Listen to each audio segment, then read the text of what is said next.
అందరికీ నమస్కారం అండి.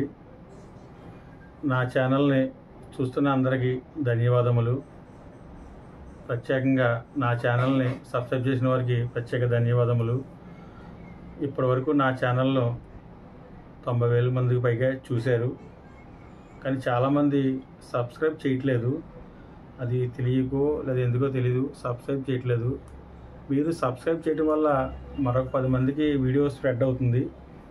యూట్యూబ్ వారు సబ్స్క్రైబులు పెరిగే కొలది వీడియోని వైరల్ చేసి మరొక 10 మందికి, 100 మందికి, 1000 మందికి అలాగే పంపిస్తారు వారు. అందుచేత ప్రతి ఒక్కరు కూడా సబ్స్క్రైబ్ చేయండి. మీరు వీడియో చూసినప్పుడు జస్ట్ లైక్ చేయండి.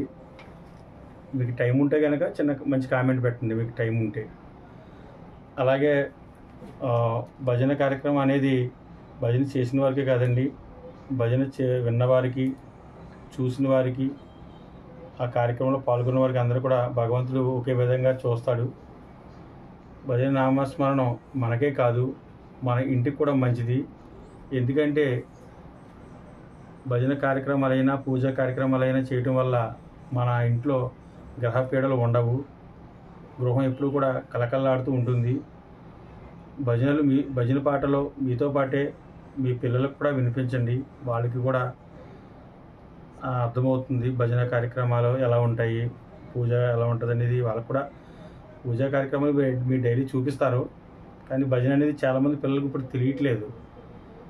దాని గురించి ఏంటంటే కొంచెం పెద్దలు మీరు కొంచెం భజన కార్యక్రమాలు ఏంటన్నది చెప్పి వాళ్ళకి భజన పాటలు వినిపిస్తే వాళ్ళకు కూడా ఓహో ఈ రకంగా ఉంటుందా మా నాన్నగారి టైంలో లేదా మా తాతయ్య గారి టైంలో అని వాళ్ళకి ఒక చిన్న అవగాహన ఉంటుంది.